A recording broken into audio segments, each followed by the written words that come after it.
Merci pour cette invitation. Je crois effectivement qu'il y a des choses qui viendront du Canada sur lesquelles on va pouvoir échanger.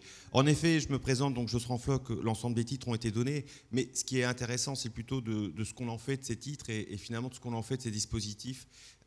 Président de Soliafront, premier bailleur privé au logement très social, directeur général de l'espace santé du littoral qui génère 17 dispositifs de santé publique au quotidien dans l'agglomération dunkerquoise et dans le bassin dunkerquois, qui se trouve tout à fait au nord du département du Nord et tout à fait au nord de la France. Président de la commission territoriale des usagers de l'Agence régionale de santé Hauts-de-France, commission que vous retrouvez dans toutes les régions, tous les départements de France, qui vise à accompagner les usagers dans finalement leur prise, l'empowerment des usagers. Je veux commencer déjà tout de suite comme ça, dans finalement la relation qu'ils ont avec les 44 établissements entre Lille et la Flandre-Maritime. Et puis, parfois, à mes heures perdues, conseiller municipal délégué à Dunkerque, plutôt intéressé par tout ce qui est politique de la ville, le contrat de ville et la lutte contre la fracture numérique. Donc, quelle gouvernance citoyenne pour la santé au quotidien? Je vous le dis tout de suite, je ne suis absolument pas universitaire, je ne suis absolument pas académique, et donc je suis parti du principe de vous faire un récit plutôt de comment, dans la santé, les citoyens se sont engagés pour pouvoir tenter de mettre en place des actions, et ce, d'un point de vue historique. Et je vais parler de, finalement, on parle toujours bien de ce que l'on connaît, et je vais vous parler de la ville de Dunkerque. 1945, voilà ce qui reste de Dunkerque. Donc il ne reste rien. Imaginez un port de 30 000 pêcheurs, peu d'agriculteurs, évidemment pas beaucoup de services, comme vous pouvez l'imaginer. 1945, il ne reste plus rien. Ce qui veut dire qu'on repart à zéro sur un territoire. Complètement à zéro, quasiment plus d'habitants, tout est détruit, plus d'hôpital. Et donc forcément, après l'effort de guerre arrive, l'État s'en mêle et effectivement, il faut finalement continuer à constituer les choses, c'est-à-dire commencer à finalement apporter du travail. Et là, c'est une première révolution qui se passe, c'est l'arrivée de la sidérurgie sur l'eau. Dunkerque bénéficie à l'époque de son port, grand port, qui permet de ramener les minerais et qui permet de construire de l'acier. Et grosse locomotive de la région Hauts-de-France, Nord-Pas-de-Calais avant, eh bien Dunkerque ravitaille en acier l'ensemble de la France et commence aussi à s'ouvrir du niveau européen. Imaginez des 30 000 pêcheurs, je vais le dire comme ça, d'avant-guerre, tout d'un coup un afflux de population arrive. Et là, ça devient intéressant, cet afflux de population, il est super intéressant parce qu'il fallait construire des logements. Dans les années 65, l'arrivée des industries, la construction des logements, densification de la population, première densification de la population à Dunkerque.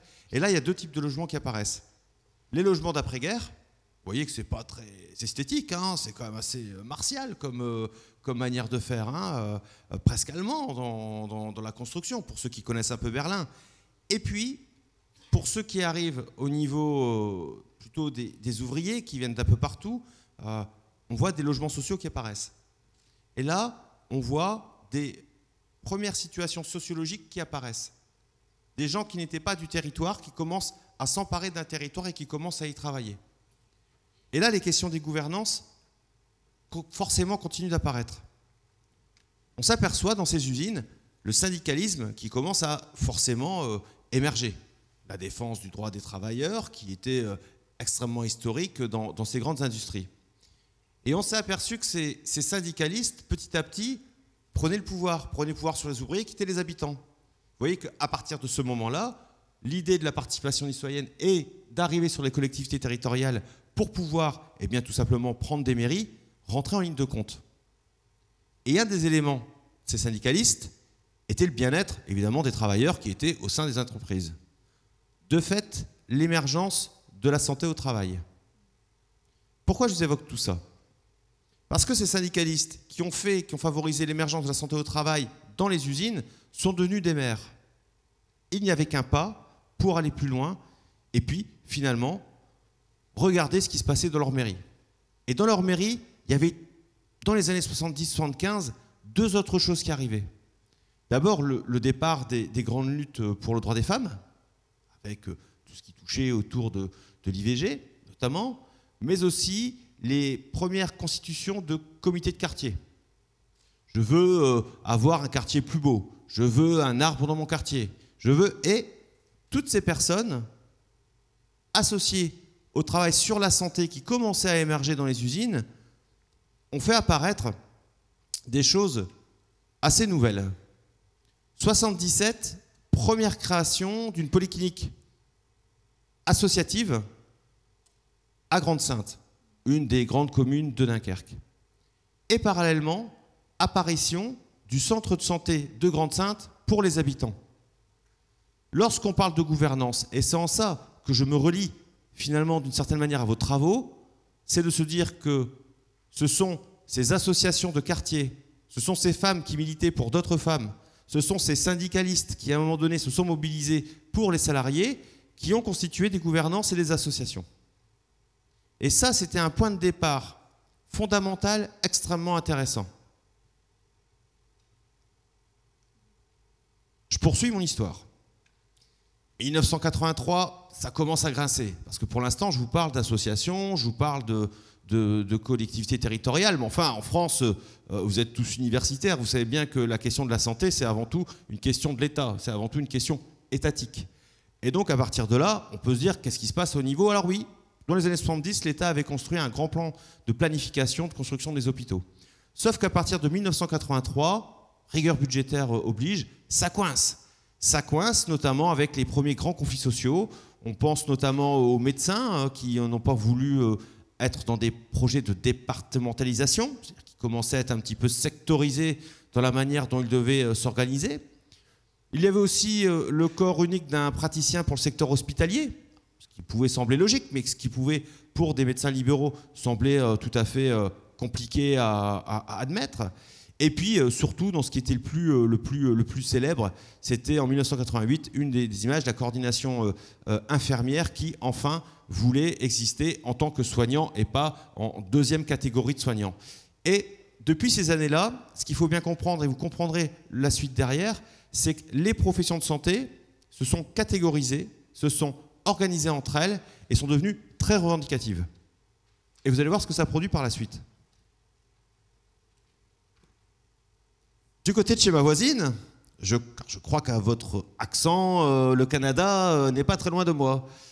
En 1986, fort de ce que l'Organisation mondiale de la santé avait promu, la définition de la santé, pas uniquement l'absence de maladie, mais qu'il fallait être bien socialement, bien dans sa tête et bien dans son corps, eh bien on a eu les fondements de la promotion de la santé au Canada qui impliquaient les pouvoirs publics en même temps que les pouvoirs sanitaires. Et ça, c'était un premier choc. Parce que, effectivement, la prévention n'était pas théorisée jusqu'à aujourd'hui. Elle n'était pas académique, peut-être un peu comme moi ce matin, vis-à-vis de vos habitudes. Et que donc, de fait, cette prévention commençait tout doucement à avoir des concepts. Ces concepts venaient tout doucement dans les politiques publiques. On n'était pas encore des programmes probants évalués. Mais c'était en tout cas une intention politique. Et c'est en ça que ça devenait intéressant dans un premier temps. Avec effectivement l'émergence, un peu comme je vous l'ai fait voir à Grande-Synthe tout à l'heure, en parallèle au Canada, de centres communautaires, des centres de santé communautaires. Alors, je suis toujours très vigilant lorsqu'on parle de centres de santé communautaire parce que les connotations peuvent tout de suite apparaître à l'oreille.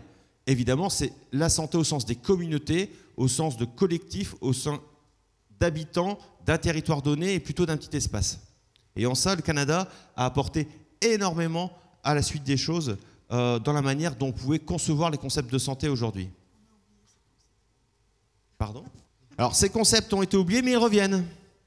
Ils reviennent sous d'autres formes. Je ne sais pas si vous voyez bien à l'écran la slide. C'est ce qu'on appelle les déterminants de santé. J'aurais pu vous ramener un dinosaure, les études sociologiques de Dahlgren et Whitehead, qui travaillaient les inégalités de santé à la fin des années Thatcher. C'est-à-dire qu'à la fin des années Thatcher, des sociologues se sont arrêtés en Angleterre et ont regardé ce qui se passait en termes d'inégalités de santé. La version plus moderne, c'est les multiples déterminants de santé. Et vous verrez comment, à un moment donné, effectivement, ce que je vais vous dire que le soleil est jaune, mais vous savez bien qu'en fonction de l'âge, du sexe ou des facteurs héréditaires, nous ne sommes pas égaux par rapport à la santé. Je ne suis pas égal par rapport à la santé à ma voisine, ni à l'autre. Et c'est bien normal. Ça, c'est ce que vous êtes. Après, il y a vos choix, vos habitudes de vie, vos comportements personnels. Quel est votre rapport à l'alimentation et à l'activité physique ? Quel est votre rapport à la cigarette, aux addictions, à l'alcool? Mais tout ça, ça se passe dans le sein d'une communauté, au sein d'un territoire, au sein d'un environnement. Comment voulez-vous que la communauté existe sans économie locale? C'est pas possible. Et là, on retrouve la question de l'emploi et des industries que je vous ai dit tout à l'heure. La question du travail, la question de l'emploi, la question de la possibilité à quelqu'un d'avoir un devenir et de se constituer. De même, un territoire sans activité et services serait un territoire bien pauvre et bien incapable de pouvoir profiter à ses habitants. Et puis ensuite, chemin faisant, les questions de l'environnement bâti, les questions de l'environnement naturel et les questions de l'économie sociale globale et de l'écosystème sont apparues. Et ça, c'est assez novateur, pour tout vous dire. Et c'est aujourd'hui ce que les politiques publiques essayent d'avoir. Parce qu'une fois que je vous dis ça, une fois qu'on part de vous tout en bas, on remonte jusque l'État. Et entre les strates, il y a la commune, il y a le département, il y a la région, il y a certains services déconcentrés. Et tous ces acteurs, ils doivent travailler ensemble pour tenter d'aller au plus près des besoins de la population. Et vous voyez toute la difficulté en termes de management que ça veut dire. Je vais prendre des mots que vous connaissez évidemment. C'est-à-dire qu'on demande à faire une politique transversale et aujourd'hui on se retrouve dans les politiques en silo. J'étais sensible à ce que vous aviez dit à votre ouverture à ce sujet. Vous n'avez pas utilisé le terme de politique en silo. N'empêche qu'aujourd'hui on est encore un petit peu là-dessus, sur ces politiques en silo. Difficulté. Donc on sait évaluer du dur, on a du mal à évaluer le mou, quoi. Pas si simple que ça. Tout ça pour vous dire qu'au fur et à mesure du temps, d'autres formes de militantisme sont arrivées. On pense notamment dans les années 80-90 à l'arrivée du cancer ou de VIH, qui ont amené des nouveaux militants et qui ont amené des nouvelles facettes de réclamer les droits à la santé. Réclamer des droits par rapport à son système de santé, réclamer des droits par rapport, lorsque j'ai un cancer, que je suis une femme, que j'ai eu le cancer du sein, je mérite une reconstruction mammaire, dont la meilleure des... Lorsque je suis malade séropositif, et tout le monde a vu peut-être le film 120 battements par minute, et vous voyez exactement l'action militante et ce à quoi elle nous a amené. Tout ça a impliqué plein de choses sur le système de santé. Alors, la vraie question, c'est comment on agit dans la proximité, quel levier on a, quel modèle économique. On a une alerte aujourd'hui sur l'accès aux droits et aux soins dans les quartiers populaires, prioritaires. On a une alerte sur la démographie médicale. Vous n'aurez peut-être pas de médecin à côté de chez vous demain, hein. Il faudra passer par des nouvelles formes de pratiques. Et puis, on a aussi une alerte sur la perte de moyens humains dans l'espace public. Nous, ce qu'on a fait, dans le Dunkerquois, on a fait une fusion associative. C'est ce que je dirige. On a un opérateur de référence, on a un modèle économique, on a une gouvernance partagée qui correspond à une association de loi 1901 pour accompagner les politiques publiques au plus près des habitants dans une agglomération. Ça, c'est un outil intéressant. Cet outil, il a évolué. Il a évolué. Aujourd'hui, on traite plusieurs aspects. La question de la santé environnementale, la question de la prévention des pathologies, la question de la solidarité, la question de l'enfance et la jeunesse, et puis on a même créé une agence d'attractivité des métiers de la santé sur 3 EPCI, 3 agglomérations. Et c'est effectivement pourquoi je vous le dis, c'est parce que c'est des choses qui sont partagées par les agglomérations. Autant vous dire que c'est aussi un chemin qu'il faut réaliser avec les décideurs locaux. Pour Dunkerque, on se retrouve encore une fois sur la situation que je vous ai indiquée tout à l'heure. Il se trouve qu'on a une locomotive avec l'arrivée de l'industrie verte qui arrive et qui va s'étaler d'aujourd'hui jusqu'à peu près 2027, 2028, 2030, qui vont nous emmener de nouveaux 20 000 emplois. Ça nous met devant des challenges encore une fois. Et à partir de là, c'est comment on construit ces nouveaux 20 000 emplois, ces nouveaux potentiels 20 000 nouveaux habitants, avec des politiques publiques qu'on a engagées et qui sont favorables finalement à l'habitant de la manière dont je voulais exprimer. C'est-à-dire comment on s'articule avec le bus gratuit. Vous savez que Dunkerque, c'est le bus gratuit, c'est la mobilité, c'est la manière dont chaque habitant peut rentrer dans un bus le matin et se déplacer sans rien dépenser. Vous voyez tout ce que ça veut dire aussi en termes d'environnement, de développement durable. Ça veut dire aussi un égal accès à la culture pour tous. Vous savez, il y a quelques jeunes tout de même dans cette assemblée, et vous savez que l'accès à la culture nous permet quand même de pouvoir se renforcer, de pouvoir dire non et de renforcer ses compétences psychosociales. Et puis enfin, une grande politique autour de l'eau, de la tarification de l'eau et la détartration de l'eau qui permet effectivement aujourd'hui d'avoir une eau de qualité et pas chère pour l'ensemble des habitants. On a des grands défis en face de nous et je tiendrai donc les 4 minutes. 4 grands défis majeurs. L'alimentation, qui est un vrai problème tant sur sa qualité que sur son coût. On a un gros problème de santé mentale qu'on connaissait mais qui est très fortement apparu après le Covid. Là, il y a une boîte de Pandore qui s'est ouverte à cet effet. On a un gros problème de santé environnement, notamment sur la qualité de l'air. C'est vrai dans les grandes métropoles. Et ça va devenir un sujet extrêmement aigu ces prochaines années. Et puis forcément, je vous l'ai dit, on aura un problème de démographie médicale qui nous amènera de fait à peut-être des usages comme la téléconsultation ou les visioconférences pour se soigner. Vers 2030, cette structuration, vous l'avez compris, elle est entre l'État, les habitants, les militants, les collectivités territoriales. Et on se base sur une association de loi 1901. Alors il nous faut une durabilité économique de la démarche associative.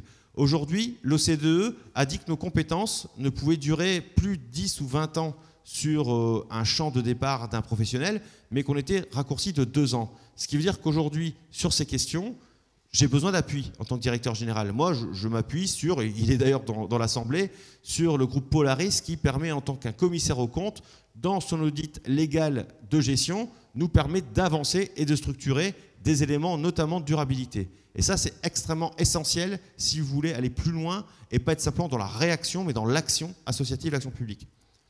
Enfin, on s'aperçoit aussi qu'il y a l'émergence de postures concurrentes dans le champ associatif qui sont de plus en plus prégnantes, ce qui pousse aussi à avoir des postures de plus en plus professionnelles. Une veille aussi sur une nouvelle forme militante. Je ne sais pas quelles seront les militants de demain qui pousseront les nouvelles lois de demain.